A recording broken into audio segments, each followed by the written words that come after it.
Tom was fired from the police station because he was too capable. With him around, others had nothing to do, so the chief sent him to a place where no crime had happened in 20 years to retire. On his first night in the small town, Tom went straight to the bar to ease his mood. He happened to run into a group of underage customers, and Tom immediately kicked them all out. The bar owner was furious. As he walked out of the bar, Tom saw someone actually drunk driving, and without a word, he took the person back to the station. The next day, he was shocked to find the man wearing a police uniform. His name was Gus, and he was also a cop, and the sheriff's son. In Tom's first half-month in town, his busiest day was helping residents catch a runaway goose, and he still didn't catch it. One day, Tom and Gus were chatting in the car when they happened to see a speeding vehicle. The drivers turned out to be stage play actors, rushing to rehearsal, and accidentally sped without noticing. To apologize, they each gave the two cops a ticket to their show. After the performance ended, Tom attended the celebration dinner.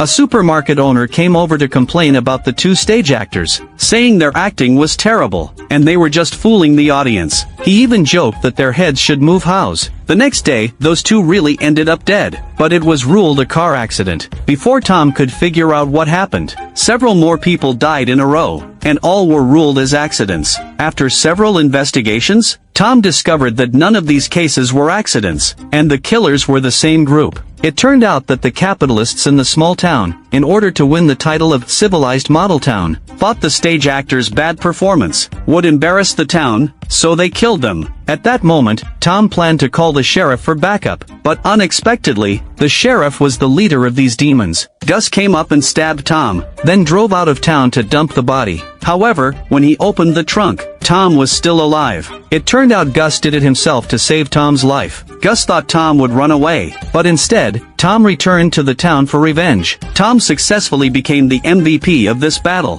When the city leaders heard he had made another big contribution, they rushed by plane to the small town to invite Tom back to work in the city.